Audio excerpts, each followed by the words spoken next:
Durante séculos, Judas Iscariotes foi pintado como o maior traidor da história cristã. Mas e se te disséssemos que há um antigo evangelho onde ele é, na verdade, o discípulo mais fiel de Jesus? Sim, existe um texto milenar, banido e esquecido, que vira tudo de cabeça para baixo, revelando que a entrega de Jesus teria sido um ato sagrado, revelado por ele próprio em segredo. Um evangelho escondido por séculos numa caverna no Egito, repleto de mistérios cósmicos, deuses desconhecidos e uma cosmogonia que confronta tudo o que você aprendeu sobre o Criador. O ano era 1978. No deserto do Egito, um achado inesperado emergiu de uma caverna esquecida, um manuscrito antigo, empoeirado e deformado pelo tempo. Sem saber exatamente o que tinham em mãos, beduínos o venderam para comerciantes de antiguidades. Era um códice de papiro escrito em copta, guardando entre suas frágeis folhas um texto misterioso, até então desconhecido pela maioria da humanidade, o Evangelho de Judas. Um nome polêmico que já bastava para causar espanto. A mera ideia de um evangelho atribuído ao traidor de Cristo era suficiente para abalar as bases da tradição cristã. Durante anos, o manuscrito caiu em mãos erradas, viajou entre cofres, colecionadores e antiquários que tentaram abri-lo à força, ignorando sua fragilidade. Tentaram congelá-lo, reidratá-lo, pressioná-lo. O resultado foi trágico. Entre 10% e 15% do texto se perdeu para sempre. As palavras que podiam lançar luz sobre uma visão alternativa dos eventos mais cruciais do cristianismo foram destruídas por pura ganância e despreparo. O que restou ainda guardava grandes revelações, mas as lacunas se tornaram um lembrete do quanto perdemos do conhecimento antigo. Aquilo que os gnósticos tentaram preservar, o tempo e a ignorância quase apagaram. Foi apenas em 2004 que o mundo acadêmico passou a compreender a magnitude da descoberta. Um pesquisador suíço apresentou o Evangelho de Judas em Paris e o documento logo ganhou atenção internacional. Apesar de fragmentado, ele continha um conteúdo explosivo, uma narrativa onde Judas não é o vilão, mas o único discípulo que compreendeu verdadeiramente a missão divina de Jesus. A revelação era contra-intuitiva, chocante até. Estaria ali o segredo que os primeiros cristãos gnósticos tentaram preservar e a ortodoxia tentou eliminar? O manuscrito fazia parte de um códice que incluía outros textos já conhecidos. A carta de Pedro a Filipe, o primeiro Apocalipse de Tiago e o livro de Diógenes, todos de forte influência gnóstica. Isso reforçava a suspeita de que o Evangelho de Judas era fruto de uma tradição teológica alternativa, que coexistiu com os primeiros cristãos, mas foi logo marginalizada. Escritos em copta, esses textos haviam sido traduzidos do grego original, a língua mais usada na circulação de ideias religiosas no mundo helenístico. E mesmo em sua forma tardia, o Evangelho mantinha ecos de doutrinas muito mais antigas, talvez até do século seguinte. Irineu de Lyon, um dos primeiros teólogos do cristianismo, já havia mencionado o Evangelho de Judas por volta do ano 180 a.C. Em seu tratado Contra as Heresias, ele ataca os gnósticos e denuncia a existência de um evangelho onde Judas aparece como herói. Isso comprova que o texto já circulava entre certas comunidades cristãs naqueles primeiros séculos. Mas por que foi rejeitado tão duramente? Por que a imagem de Judas precisava ser apagada, reformulada, demonizada? O poder de sua narrativa poderia ameaçar o alicerce da teologia emergente que ganhava força? O fato é que a redescoberta desse evangelho colocou a história em xeque. A existência de diferentes tradições cristãs nos primeiros séculos ficou escancarada. Nem todos os que seguiam Jesus o compreendiam da mesma forma. Nem todos viam Judas como traidor. Em alguns círculos, ele era o portador da revelação, o único a entender a verdadeira identidade de Cristo. E enquanto o cânon se fechava e excluía esses escritos, grupos gnósticos mantinham acesa uma chama secreta de sabedoria. Era um cristianismo paralelo, silencioso, que agora, séculos depois, começava a falar de novo. Este não era apenas mais um apócrifo. Era um texto que questionava as estruturas de poder espiritual da antiguidade. Um evangelho onde o Deus da Bíblia não é o Criador Supremo, mas um arquiteto inferior, onde o mundo é uma prisão e Judas, o libertador, A complexidade do documento e sua linguagem simbólica mostram que ele não foi escrito para iniciantes. Era destinado a uma elite espiritual, àqueles que, como Judas, podiam suportar a verdade e decifrar os enigmas da criação. E foi essa ousadia que o condenou ao esquecimento, até agora. No Evangelho de Judas, o Iscariotes é apresentado de maneira completamente distinta da imagem consolidada nos evangelhos canônicos. Ele não é o traidor movido por ganância, mas o único discípulo capaz de compreender o verdadeiro propósito de Jesus. Logo no início do texto, Jesus encontra os demais apóstolos orando, louvando a Deus e partindo o pão. Em vez de se juntar a eles, ele ri. A reação causa confusão entre os discípulos, que não entendem o motivo da zombaria. Jesus os confronta, revelando que suas ações não agradam ao Deus verdadeiro, mas sim a um Deus inferior, o Criador deste mundo. Diante dessa afirmação enigmática, os discípulos se irritam. Eles não compreendem o que Jesus está dizendo, pois sua visão está limitada à tradição herdada. É então que Judas se destaca. Ele se separa dos outros e declara: "Eu sei quem tu és e de onde vieste." Com essas palavras, Judas demonstra um nível de entendimento que nenhum dos outros alcança. Ele afirma que Jesus veio do Eon imortal de Barbelo e do grande Espírito invisível, cujo nome é impronunciável. Essa identificação correta do Jesus divino indica que Judas possui uma gnose superior, o conhecimento oculto. Essa declaração muda tudo. Jesus se volta para Judas e diz que lhe revelará os mistérios do reino, mas que, para isso, ele deve se afastar dos outros discípulos.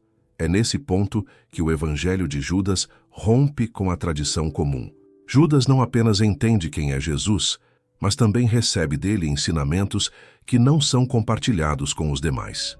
A narrativa grega da tradição apostólica é substituída por uma relação íntima e exclusiva entre mestre e discípulo. A revelação não é coletiva, mas individual, reservada apenas àquele que está preparado para suportá-la. No decorrer do texto, Jesus expõe a Judas verdades sobre o universo, sobre Deus e sobre a origem das almas humanas. Ele revela que o Deus adorado pelos outros apóstolos é um criador imperfeito, um demiurgo. Essa figura, identificada em outros textos gnósticos como Yaldabaoth ou Saklas, é vista como ignorante, arrogante e distante do verdadeiro Deus, o Espírito invisível. Judas, ao compreender isso, é preparado para executar uma missão que ultrapassa o entendimento humano comum: entregar o corpo físico de Jesus como sacrifício, não por traição, mas por obediência. Esse sacrifício, segundo Jesus, será superior a todos os outros. Ele diz a Judas que, enquanto os demais apóstolos oferecem sacrifícios ao Deus errado, ele será o único a realizar o sacrifício verdadeiro. Tu sacrificarás o homem que me carrega, diz Jesus. Aqui a separação entre o corpo físico e a essência divina de Cristo fica evidente. Judas entregará apenas o invólucro humano, a carne perecível, para que a missão espiritual possa ser concluída. Esse ato então é visto como o início da libertação da humanidade da prisão deste mundo. No Evangelho de Judas, o que o mundo viu como traição é, na verdade, o cumprimento de um plano divino revelado apenas ao mais esclarecido dos discípulos. Judas torna-se não o vilão, mas o executor fiel de uma vontade superior, invisível aos olhos dos demais. Seu papel é solitário, doloroso e incompreendido, mas essencial. Ao contrário do que prega a tradição, ele não é o obstáculo da salvação, mas o seu catalisador. A cruz se torna possível porque Judas teve coragem de fazer o que ninguém mais ousaria fazer. Por fim, o texto sugere que Judas foi recompensado com uma revelação transcendental. Ele vê uma nuvem luminosa e entra nela, num gesto que indica seu acolhimento espiritual. O texto é fragmentado nesse ponto, mas a mensagem permanece. Judas foi o portador da gnose, o eleito entre os 12, aquele que viu além das aparências. Seu nome foi manchado por gerações, mas nesse evangelho perdido, ele é o único a alcançar a verdade plena e a suportar sua consequência. E é a partir dessa verdade que todo o universo revelado no Evangelho de Judas começa a se desdobrar. No coração do Evangelho de Judas está uma das doutrinas mais ousadas da tradição gnóstica: a existência de um Deus verdadeiro que não criou o mundo, Ao contrário do que ensina a tradição judaico-cristã, o Criador do céu e da terra não é o Pai de Jesus. Jesus revela a Judas que o mundo material foi feito por seres inferiores, imperfeitos, que apenas imitaram as dimensões superiores. O verdadeiro Deus, segundo o texto, é o grande Espírito invisível, eterno, indescritível, que habita no éon infinito, uma realidade além de qualquer compreensão humana ou angelical. A esse Deus, nenhum olho viu e nenhum nome foi dado. A criação, então, não foi um ato do Deus Supremo, mas uma série de emanações sucessivas que se distanciaram progressivamente da perfeição original. Tudo começa com uma nuvem luminosa produzida pelo grande Espírito. Dessa nuvem surge o Auto-Originado, o primeiro ser divino a emergir na criação. Ele, por sua vez, dá origem a outros seres de luz, os éons, cada qual responsável por dar continuidade à criação em planos cada vez mais inferiores. Essa multiplicidade de seres espirituais cria uma hierarquia complexa, onde a luz vai se diluindo até alcançar o plano da matéria. Entre essas emanações, surge uma entidade peculiar e rebelde chamada Nebrô, cujo nome significa rebelde e que é identificado com Saklas ou Yaldabaoth em outros textos gnósticos. Ele é descrito como um ser de aparência aterradora, que exala fogo pela face e é coberto de sangue. Ele, junto de outros anjos inferiores, cria o mundo material. São eles que moldam Adão e Eva, dizendo: façamos o homem à nossa imagem, não como expressão de sabedoria, mas como um gesto de arrogância. A humanidade, então, nasce não das mãos do Deus verdadeiro, mas de falsos deuses, criadores ignorantes que aprisionam as almas num corpo corruptível. Essa criação imperfeita explica, segundo os gnósticos, por que o mundo é repleto de sofrimento, injustiça e ignorância. Não é porque o Criador é mau, mas porque ele é limitado, inferior e age sem conhecer a plenitude. É por isso que o Evangelho de Judas faz distinção entre vosso Deus e meu Pai. Jesus deixa claro que os apóstolos estão adorando o Deus errado. Eles louvam Saklas, o Criador da carne e do pão, mas não conhecem o Espírito invisível. A verdadeira salvação, portanto, está em romper com os laços da criação material e retornar à fonte divina primordial. Jesus, nesse texto, surge como o emissário do éon mais elevado, enviado para libertar as almas presas nesse mundo de ilusão. Ele não veio para reinar na terra, nem para salvar o corpo, mas para despertar nos eleitos o conhecimento que conduz ao Espírito verdadeiro. Essa missão é confidenciada apenas a Judas, pois os demais discípulos não têm capacidade de compreender ou suportar essa verdade. Eles permanecem presos à adoração do Deus Criador, sem perceber que estão alimentando os poderes que mantêm o mundo em trevas. A cosmogonia revelada a Judas é, portanto, radical. Ela nega a bondade do mundo, questiona a origem divina da matéria e propõe que apenas um grupo seleto poderá retornar à luz. A alma humana, segundo essa visão, é uma centelha divina aprisionada em um corpo feito por entidades ignorantes. A missão de Jesus é reavivar essa centelha, não por meio de milagres ou leis, mas por meio da gnose, o conhecimento oculto que liberta. Judas, por sua vez, torna-se o instrumento necessário para a quebra dessa prisão, pois apenas entregando o corpo de Jesus seria possível iniciar a libertação. É nesse ponto que o Evangelho de Judas se distancia definitivamente da tradição canônica. A salvação não é universal nem depende da fé ou da ética comum. Ela está reservada aos que possuem a verdadeira compreensão, aos que reconhecem o Deus invisível e rejeitam os falsos criadores. A narrativa assume um tom de mistério, exclusividade e ruptura. Jesus não veio agradar o mundo, mas confrontá-lo. E foi justamente esse confronto que selou o destino de Judas como o portador da revelação proibida, o discípulo que viu além do véu da criação. Dentro da narrativa do Evangelho de Judas, o ato pelo qual ele é historicamente condenado ganha um novo significado.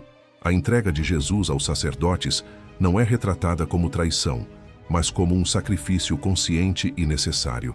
Jesus diz a Judas que ele será superior a todos os demais discípulos, porque realizará um sacrifício verdadeiro. Sacrificará o homem que carrega Jesus. Essa frase revela um conceito central do texto. Jesus possui uma natureza dual.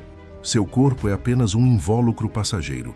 A essência divina que habita nele precisa ser libertada do corpo criado por Saclas. O sacrifício de Judas, portanto, não é moralmente condenável dentro dessa cosmovisão. Pelo contrário, é um ato de coragem e obediência à revelação recebida diretamente de Jesus.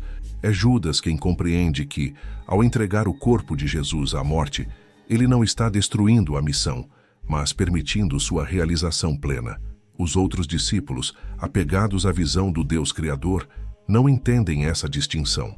Para eles, Jesus deve ser preservado a todo custo. Para Judas, a morte de Jesus é o início da vitória espiritual. É o rompimento definitivo com os domínios do mundo inferior. O Evangelho de Judas também sugere que os sacrifícios dos demais apóstolos são inúteis, ou pior, oferecidos ao Deus errado. Enquanto eles continuam a praticar rituais eucarísticos e sacrifícios materiais, Judas é instruído a fazer um sacrifício espiritual. Isso o coloca em oposição direta ao culto cristão tradicional. O gesto de Judas, por mais chocante que pareça, é visto no texto como o único gesto que agrada ao Deus verdadeiro. É a negação do mundo material em favor do mundo divino. O que era considerado blasfêmia pelos líderes religiosos da época, aqui é visto como obediência absoluta. Quando Jesus diz a Judas que ele superará a todos, não está se referindo a poder ou glória terrena. Ele se refere ao entendimento. Judas supera os outros porque vê o que ninguém mais vê. Ele enxerga a ilusão do mundo, a farsa da religião baseada no Deus inferior, e entende que a verdadeira salvação exige ruptura e desapego. Seu gesto não é movido por ganância, como os evangelhos canônicos sugerem, mas por fidelidade à missão divina. Judas não age por interesse pessoal. Ele carrega uma responsabilidade espiritual que nenhum dos outros discípulos seria capaz de assumir. Pouco antes de consumar sua missão, Judas recebe uma visão. Jesus lhe mostra uma nuvem luminosa com uma estrela, a sua estrela. Isso sugere que seu destino está selado, mas também que ele será acolhido pelo reino superior. A nuvem representa o éon imortal de onde Jesus veio. Judas, ao reconhecer a estrela que o guia, aceita seu papel na história da salvação.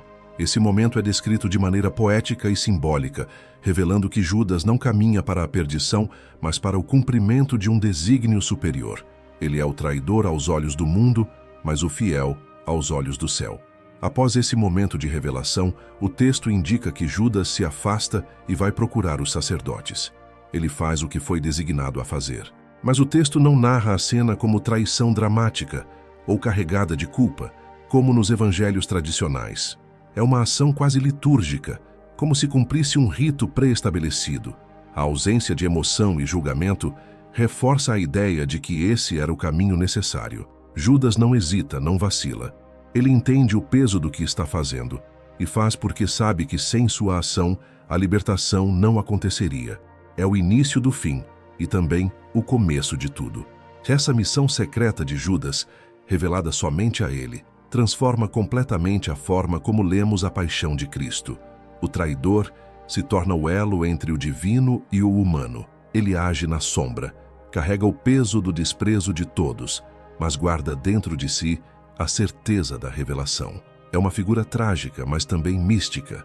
Um escolhido que foi condenado pela história, mas exaltado num evangelho proibido. E se essa for a verdade que poucos quiseram ouvir? E se Judas, ao invés de cair, foi o único que ascendeu? No universo simbólico do evangelho de Judas, o mundo espiritual é habitado por entidades que fogem completamente da teologia tradicional. A narrativa apresenta um sistema hierárquico complexo de seres celestiais, eons e arcontes, cada qual com funções específicas na estrutura do cosmos. No topo de tudo está o grande espírito invisível, um Deus indescritível, que não pode ser nomeado nem compreendido pelas mentes humanas ou angelicais. Ele habita o éon infinito, um plano de pura luz e perfeição, intocado pela matéria. Não há templo, escritura ou religião que consiga capturá-lo. Ele é mistério absoluto. Desse grande espírito emana uma nuvem luminosa, a primeira manifestação visível do invisível. Dessa nuvem surge o auto-originado, também chamado de Deus de luz. Esse ser é o primeiro agente da criação superior, distinto do Criador do mundo material. O auto-originado gera outras entidades espirituais puras que habitam eons, regiões celestes imaculadas. Eons, nesse contexto, são como mundos ou domínios da divindade, planos perfeitos que antecedem a criação física. Cada eon abriga seres espirituais de altíssimo grau, reflexos da perfeição do espírito invisível. À medida que essas emanações se multiplicam, surge uma ruptura. Um ser chamado Nebrô, o rebelde, é gerado em um estado inferior. Sua aparência é perturbadora, exala fogo e é coberto de sangue. Ele representa a distorção da luz divina, uma figura poderosa, mas corrompida.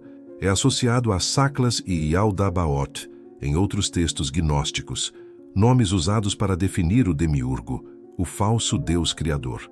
Junto com outros anjos imperfeitos, Nebrô cria o mundo material. Essa criação não é fruto de sabedoria, mas de arrogância. É o nascimento de um universo distorcido, separado da fonte original. Saklas, o mais importante desses arcontes criadores, é quem modela Adão e Eva. Ao dizer, façamos o homem à nossa imagem, ele imita, de forma inferior, os atos do plano divino. A humanidade nasce assim de mãos imperfeitas, e cada ser humano carrega em si uma centelha divina aprisionada em carne. Os arcontes, governantes desses domínios inferiores, controlam o mundo visível e mantêm as almas presas através da ignorância e do engano. Por isso, os rituais, leis e tradições que parecem santos, muitas vezes, servem apenas para reforçar o domínio dessas entidades. No texto, Jesus se refere diretamente a esses poderes ao criticar os discípulos que dão graças pelo pão. Ele ri, pois sabe que estão louvando o Deus errado, o Criador da matéria e não o verdadeiro Espírito. Os apóstolos, sem saber, continuam servindo a Saklas. A única exceção é Judas, que reconhece a origem superior de Jesus e, por isso, é digno de receber os segredos do reino. É a partir dessa revelação que compreendemos a verdadeira estrutura do cosmos segundo o Evangelho de Judas, um universo dividido entre o mundo ilusório, governado pelos arcontes, e o plano de luz do grande Espírito. Barbelo é outro nome que aparece no texto, identificado como o Eon imortal de onde Jesus veio. Ela é uma figura feminina divina, recorrente em outros evangelhos gnósticos, associada à primeira emanação do Espírito invisível. Barbelo representa a matriz da criação espiritual, a sabedoria divina que dá origem à luz. É dela que parte a cadeia de eons que sustenta o cosmos puro. Jesus, ao ser enviado por essa realidade, carrega em si a plenitude da luz verdadeira. Seu corpo, entretanto, é moldado na criação inferior, sendo apenas um receptáculo temporário da essência divina. Assim, o Evangelho de Judas propõe uma cosmologia espiritual em múltiplos níveis. O mundo físico, com suas religiões, estruturas e poderes, é apenas uma sombra da verdade. Acima dele, existe uma ordem celestial perfeita, invisível aos olhos comuns. Só os iniciados, como Judas, podem perceber essa realidade. O papel das figuras espirituais no texto é central para entender sua teologia. O homem não é salvo por obedecer, mas por conhecer. A libertação não vem por sangue de sacrifício físico, mas por sabedoria secreta. E é nessa estrutura que toda a mensagem do texto se sustenta, preparando o cenário para seu desfecho enigmático. Nos primeiros séculos do cristianismo, não havia uma única fé coesa e unificada. Havia uma pluralidade de grupos, textos e interpretações concorrentes. De um lado, os que hoje chamamos de ortodoxos, responsáveis por formar o cânon bíblico e consolidar a doutrina oficial. Do outro, os chamados gnósticos, que acreditavam que a salvação vinha através do conhecimento revelado, e não apenas pela fé ou obras. O Evangelho de Judas nasce dessa segunda tradição, e seu conteúdo escancara o conflito. Para os gnósticos, os apóstolos erraram. Apenas Judas entendeu. A oposição se torna ainda mais evidente quando observamos o papel dos discípulos. Nos evangelhos canônicos, eles são as colunas da igreja, os fundadores da fé cristã. No Evangelho de Judas, são ignorantes, enganados, seguidores do Deus errado. Apenas Judas escapa desse destino por receber de Jesus os ensinamentos secretos. Isso inverte completamente a lógica apostólica. O que era fundamento se torna falha. O que era condenação vira revelação. Essa tensão era insustentável dentro de um cristianismo que buscava uniformidade e autoridade. Irineu de Lyon foi um dos primeiros a confrontar abertamente os gnósticos.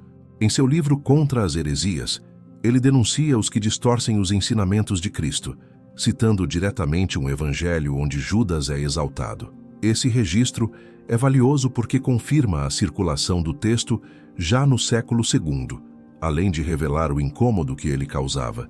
Para Irineu e outros defensores da ortodoxia, aceitar uma visão onde Judas é herói e Deus é um criador inferior era simplesmente inadmissível.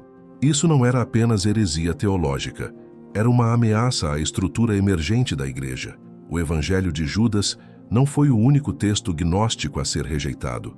Outros evangelhos, como o de Maria Madalena, Tomé, Felipe e o apócrifo de João, também traziam visões místicas e não convencionais sobre Jesus, a criação e a salvação. Esses textos compartilhavam temas como revelações privadas, conhecimento oculto, eons, arcontes e a oposição entre espírito e matéria. Eram parte de um cristianismo místico, esotérico, que se afastava da organização institucional da Igreja. E por isso foram banidos, perseguidos e esquecidos, até serem redescobertos séculos depois. O embate entre esses dois cristianismos era, em última instância, um embate por autoridade. Quem tinha o direito de interpretar as palavras de Jesus?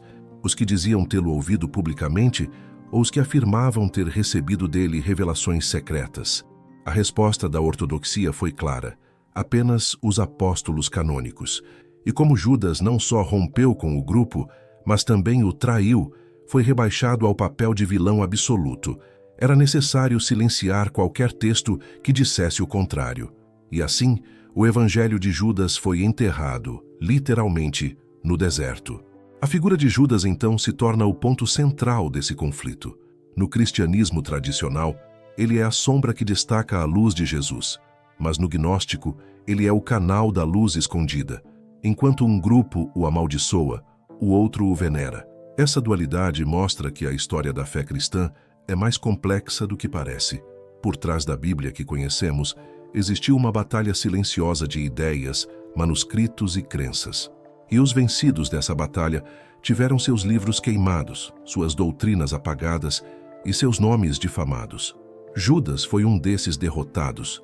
Ou será que foi um dos poucos que entenderam? Com a redescoberta do Evangelho de Judas, esse debate retorna à superfície. Conhecer o Evangelho de Judas é, acima de tudo, um exercício de amadurecimento espiritual e histórico. Não porque ele vá substituir ou contradizer a Bíblia, longe disso, mas porque revela que, nos bastidores da fé cristã, existiram debates, disputas e caminhos alternativos que precisaram ser enfrentados para que a verdade prevalecesse. A Bíblia, com seus 66 livros, foi formada em meio a uma batalha real por discernimento e fidelidade ao verdadeiro Cristo. É por isso que ela permanece viva e poderosa, enquanto tantos outros textos foram esquecidos. Estudar textos como o Evangelho de Judas nos ajuda a valorizar ainda mais o que foi preservado nas Escrituras. Entender o que foi descartado e por quê fortalece nossa confiança naquilo que foi reconhecido como inspirado. A Bíblia não é frágil diante dessas comparações. Pelo contrário, ela brilha com ainda mais força. É como o ouro que é purificado pelo fogo. Quanto mais questionada, mais sua essência se confirma. Conhecer outras visões não é um risco. É uma oportunidade de enxergar a solidez da verdade. E você, já havia ouvido falar do Evangelho de Judas? Depois de conhecer essa visão tão diferente, o que isso muda na sua percepção sobre Judas e sobre os Evangelhos? Isso fortaleceu sua fé nas Escrituras ou te deixou com mais perguntas? Compartilhe suas impressões nos comentários. Sua reflexão pode edificar outras pessoas. Se você ama mergulhar fundo em temas como este, inscreva-se agora no canal e ative as notificações. Aqui nós confrontamos as sombras com a luz da verdade bíblica, investigamos os bastidores da história e revelamos o que poucos ousam explorar: sempre com respeito, reverência e base na palavra. E se quiser caminhar ainda mais perto conosco, torne-se membro do canal.